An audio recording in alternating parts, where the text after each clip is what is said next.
My fiancé laughed at my prenup. "You're not rich enough for this," I replied. "Okay." Then I had my lawyer add a secret infidelity clause with a $1 million penalty. She signed without reading. Her lawyer's screaming phone call 3 weeks later. Original post. I, 35 male, thought I was doing the smart thing. Just trying to protect what I'd built before meeting Natalie, 29. We'd been together 2 years, engaged for 3 months, wedding planned for next spring. I'm not wealthy by any stretch. I run a small consulting firm that nets me about $250 a year. Got a house worth maybe $600, with $200K left on the mortgage, some investments, retirement accounts, total net worth around $1.2 million. Comfortable, not rich. When I brought up the prenup 2 months ago, Natalie's reaction was unexpected. "A prenup?" She actually laughed, threw her head back and cackled. "Babe, you make decent money, but you're not exactly Jeff Bezos. This is embarrassing." "It's just protection for both of us," I said. "Protection from what? Your Toyota Camry and your index funds?" More laughing. "My dad's business is worth more than everything you own combined." Her dad owns a chain of furniture stores. Does well, sure, but the contempt in her voice hit different. "If it's so insignificant, then signing it shouldn't matter," I pointed out. She rolled her eyes. "Fine, whatever makes you feel important, but I'm telling my friends you made me sign a prenup for your little retirement account." That stung, but I said okay. Called my lawyer buddy Christopher that night. Told him about her reaction. He was quiet for a moment. "You sure you want to marry someone who thinks that little of your accomplishments?" he asked. "Just drop the prenup," I said. "Standard asset protection." "Yeah, and Chris, add an infidelity clause. Make it significant." "How significant? $1 million. He whistled. "That's aggressive for your net worth. She thinks I'm not rich enough to need a prenup. She won't even read it." "You're serious?" "Dead serious. Make it airtight. Any infidelity, physical or emotional, triggers the penalty." Update 1. The prenup signing was exactly what I expected. Natalie showed up to my lawyer's office 40 minutes late, designer coffee in hand, texting the entire time. "Where do I sign?" she asked without looking up. "Christopher, professional as always. I'd recommend having your attorney review." "It's fine," she waved him off. "James makes like nothing. No offense, babe. What's he gonna take? Half his Pokemon card collection?" She literally said that in front of my lawyer. Christopher pushed the document toward her. The terms include standard asset division, spousal support waiver, and… Yeah, she interrupted, flipping to the signature page. "Where's the line?" She signed with a flourish, even took a selfie with the pen, posted it on Instagram later with the caption, "Humoring my future hubby's financial anxiety, hatch prenup for a price." Her friends commented things like, "Limao, he thinks he's rich," and "protecting those assets." I screenshotted everything. 2 weeks passed. Wedding planning continued. Natalie kept making jokes about the prenup to everyone, the caterer, the florist, her cousins. "James made me sign a prenup. Can you believe it? Like someone's gonna gold dig a man who shops at Target." Then last Tuesday happened. I came home early from a client meeting. Natalie's car was in the driveway, along with another Mercedes I recognized. Belonged to Damien, her business partner in some boutique marketing agency she was starting. Walked in quietly, heard sounds from upstairs. The kind that confirm what your gut already knows. Stood at the bottom of the stairs for maybe 30 seconds. Part of me wanted to storm up there. But I remembered the prenup. Remembered Christopher's advice about evidence. Pulled out my phone, started recording. Walked upstairs, pushed open the bedroom door. The scramble was almost comical. Natalie shrieking, grabbing sheets, Damien trying to cover himself with a throw pillow. "James, this isn't, we were just…" "Save it," I said, still recording. "Damien, you've got 60 seconds to get dressed and get out." He grabbed his clothes and ran, didn't even put his shoes on, left them right there. Natalie started crying. "Baby, let me explain." "Explain what?" "How you were just reviewing marketing strategies? Pretty thorough review." "It meant nothing, we just got carried away." "Cool. Pack your stuff, you're leaving." "James, please, we're getting married in 3 months." "No, we're not." The switch from tears to rage was instant. "You can't just throw me out. I live here. You're not on the deed, you're a guest, and you just violated the prenup you signed." She laughed, that same contemptuous laugh. "The prenup? Who cares about your stupid prenup? I'll get half anyway. That's how divorce works. You should have read it. What? The infidelity clause. You owe me $1 million. Now she really laughed. You're delusional. I'm not paying you anything. Your lawyer might disagree. Get out. Update 2. 3 days of silence. Then the text started. First, attempts at reconciliation. Can we please talk? I made a mistake. I love you. Damien means nothing. Then anger. You're seriously throwing away our relationship over one mistake? You're pathetic. I never loved you anyway. Your dick game was weak. Then threats. I'll tell everyone you abused me. My dad will ruin your business. You'll regret this. I forwarded everything to Christopher. He was building the file. Day 5. Natalie's mom called. Rita was usually reasonable, so I answered. James, sweetheart, Natalie told me what happened. All of it? Pause. She said there was a misunderstanding. Rita, I have video of your daughter in bed with another man, 3 months before our wedding. Longer pause. She's young, people make mistakes, and mistakes have consequences. You're really going to enforce that ridiculous prenup? The one she laughed at and signed without reading? Yes. $1 million? That's insane. You don't even have that kind of money. That's what liens and payment plans are for. You'd ruin her life over this? She ruined our relationship. I'm just enforcing a contract she willingly signed. Rita hung up. That afternoon, Natalie's dad, Frank, showed up at my office. My assistant tried to stop him, but he barged right in. You little shit, he started. Frank, I'm recording this interaction for my safety. That slowed him down. You think you can extort my daughter? I think your daughter signed a legal agreement and then violated it. That prenup is toilet paper. No judge will enforce $1 million penalty. Your daughter has assets. Her trust fund, her stake in your business, her condo in Miami. His face went red. You knew about that? I know she's not the broke party girl she pretends to be. Yeah, Frank, I did my homework too. I'll bury you in legal fees.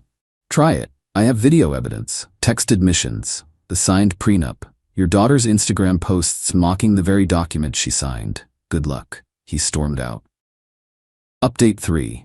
The next Monday, I got a call from an unknown number. Natalie's lawyer. Mr. Morrison, this is Gregory Hutchinson from Hutchinson & Associates. Christopher mentioned you might call. Yes, well, I've reviewed the prenuptial agreement my client signed. And? The infidelity clause, it's concerning. Concerning how? The penalty amount is punitive. Your client found it so insignificant she signed without reading it. There's video of her mocking it while signing. Silence. She claims she was coerced. I actually laughed. Coerced? I have her Instagram posts making fun of me for even wanting a prenup. I have texts where she calls me pathetic for thinking I need one. I have her on video at the signing saying I have nothing worth protecting. Those could work against her, yes? Could? Gregory, she literally posted a selfie with the pen saying she was humoring my financial anxiety. Pretty hard to claim coercion. The $1 million amount is perfectly legal. She has the assets to cover it. The condo alone is worth $800. How did you? Discovery will be interesting, won't it? More silence. My client is willing to walk away quietly. No penalty, no claims on your assets. Your client signed a contract. She can pay the penalty, or we can go to court where everyone will see the video of her with Damien. You'd really expose that publicly? I'm not the one who cheated 3 months before my wedding. He sighed. This is aggressive for someone of your financial standing. There it was again. The implication I wasn't rich enough to matter. You know what's funny, Gregory? Everyone keeps saying I'm not wealthy enough to deserve a prenup, but apparently I'm wealthy enough for your client to try to marry me. Weird how that works. We'll be in touch. 20 minutes later, Natalie herself called from a different number. You absolute bastard. Hello to you too. $1 million? Are you insane? You're the one who signed it. I didn't read it. That's on you. Pretty expensive lesson about reading contracts. You tricked me. I asked you to sign a prenup. You mocked me for it, said I had nothing worth protecting, signed it without reading. How was that tricking? You knew I wouldn't read it. Because you thought I was too poor to matter? Silence. Yeah, Natalie, I knew. I knew you thought so little of me that you wouldn't even pretend to care about our legal agreements. You set me up. You cheated on me, with Damien. In bed, 3 months before our wedding. It was a mistake. so was not reading the prenup. She screamed something unintelligible and hung up. Update 4. The smear campaign started immediately. Natalie went nuclear on social media. Found out my ex is a sociopath who tried to trap me with a fake prenup. Ladies, this is why you always get a lawyer. Her friends piled on. The narrative was that I was abusive, controlling, manipulative, that I'd created a predatory prenup designed to trap her. My phone started blowing up. Mutual friends wanting my side. I posted once, Natalie cheated. I have video proof. She signed a prenup without reading it because she thought I was too poor to matter. Actions have consequences. Attached 3 screenshots. 1. Her Instagram post mocking the prenup. 2. Her text saying, "Your dick game was weak anyway." 3. A still from the video, faces blurred but clearly her bedroom. The tide turned instantly. Then came the real escalation. Natalie's dad called Christopher directly. "Your client is destroying my daughter's reputation. Your daughter cheated on my client and violated a legal agreement she signed. That agreement is extortion. That agreement is legally binding. We're filing a lawsuit, fraud, emotional distress, defamation. Good luck with that."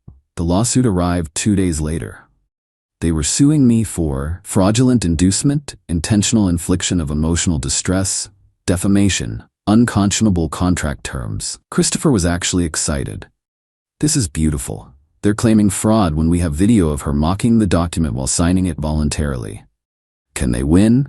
Not a chance, but they're hoping you'll fold." I won't. I know. Discovery is going to be brutal for them. He was right. Discovery meant Natalie had to turn over her financial records. Turns out Daddy's little princess had a trust fund worth $2.3 million. The condo in Miami? Actually 2 condos. Plus investment accounts she'd hidden. Meanwhile, her boutique marketing agency with Damien? They'd been business partners for 8 months. 8 months of client dinners, overnight strategy sessions, and weekend conferences. I had Christopher subpoena Damien. He folded immediately, admitted the affair had been going on for months, even provided texts where Natalie said she was just waiting for the wedding to lock down James's money. Update 5. 3 weeks after the initial confrontation, Gregory called Christopher. "My client wants to settle. The penalty is $1 million. That's not feasible. Then we go to trial. Your client's lawsuit opens the door for us to countersue. Fraud, intentional infliction of emotional distress, breach of contract. We have evidence she was planning to marry my client for financial gain while maintaining an affair. She wasn't. I have texts, Gregory. From Damien, your client called my client, and I quote, an easy mark with a decent bank account." Long silence. "What would your client accept?" Christopher looked at me. I shook my head. "The full $1 million, or we go public with everything." 2 hours later, Gregory called back. "She'll pay, but she wants an NDA. No NDA, she signs away all claims, pays the $1 million, and we're done." That's not. "Gregory, we have her on video committing infidelity. We have texts proving she was using my client. We have financial documents showing she lied about her assets. We have her social media posts mocking the very contract she's now trying to invalidate. How do you think this plays in court?" "She'll pay. $500,000 now. $500,000 over 2 years. I thought about it. 70-30. $700,000 within 30 days, $300,000 over 1 year. Done." The check for $700K cleared last week. The first installment of the remaining $300 is due next month. Natalie had to sell the Miami condo. Her dad is reportedly furious. Not at her for cheating, but at her for signing without reading. Final update. It's been 2 months since everything went down. The dust has settled, mostly. Natalie tried one last manipulation. Showed up at my office last week, dressed conservatively, makeup subtle. The opposite of her usual style. "James, can we talk? You need to leave. I'm paying you $1 million. The least you can do is hear me out." "The least I can do is nothing. That's what I'm doing." "I loved you." "No, you didn't. You loved the lifestyle you thought I'd provide." "That's not true." "Natalie, I have texts where you literally called me an easy mark. You were with Damien for 8 months. You were playing me." She started crying. "You destroyed my life. You destroyed our relationship. I just made sure there were consequences. Over one mistake. Over 8 months of mistakes. And more importantly, over the complete contempt you showed for me. You thought I was a joke. Too poor to matter. too stupid to protect myself. I was wrong. Yes, you were, about a lot of things. You're really gonna take all that money from me? I'm not taking anything. You're paying a penalty you agreed to. Maybe next time read what you sign. There won't be a next time. No one will marry me now. That's not my problem. She stood up, the mask finally dropping. You're a vindictive asshole. You planned this whole thing. I planned for the possibility that someone who showed me such contempt might also betray me. Turns out I was right. You knew I wouldn't read it. Because you thought I was beneath you. Yeah, I knew. And I used your arrogance against you. Consider it $1 million lesson in respect. She slammed the door on her way out. The money is sitting in an investment account. Haven't touched it. Might donate it. Might start a scholarship fund for financial literacy. Haven't decided. The funny thing? I never wanted her money. I wanted her to face consequences for once in her life. Rich Daddy always bailed her out. Not this time. My business is doing better than ever. Turns out the story got around certain circles, and several high net worth individuals reached out wanting my consulting services. They liked that I protected myself strategically. Christopher framed the signed prenup in his office. Under it, he put a plaque. Always read the fine print. As for dating, taking a break. Trust issues are real right now. My therapist says that's normal. Working through the fact that someone I loved saw me as nothing more than a wallet with mediocre sex attached. But here's the thing. I'm not bitter. I'm grateful. Grateful I found out before the wedding. Grateful I protected myself. Grateful I had the backbone to enforce consequences even when her entire family came at me. The prenup she mocked? The one I wasn't rich enough to need? It saved me from a lifetime with someone who fundamentally didn't respect me. Worth every penny of the $1 million I'll never spend. To everyone saying I went too far. She signed a legal document without reading it because she thought I was too poor to matter. She cheated for 8 months while planning to lock down my money through marriage. She tried to destroy my reputation when caught. She got exactly what she agreed to. Nothing more, nothing less. And to anyone thinking about marriage, get a prenup. Get it reviewed by lawyers on both sides. And for the love of all that's holy, read what you sign. Some mistakes are worth $1 million, apparently.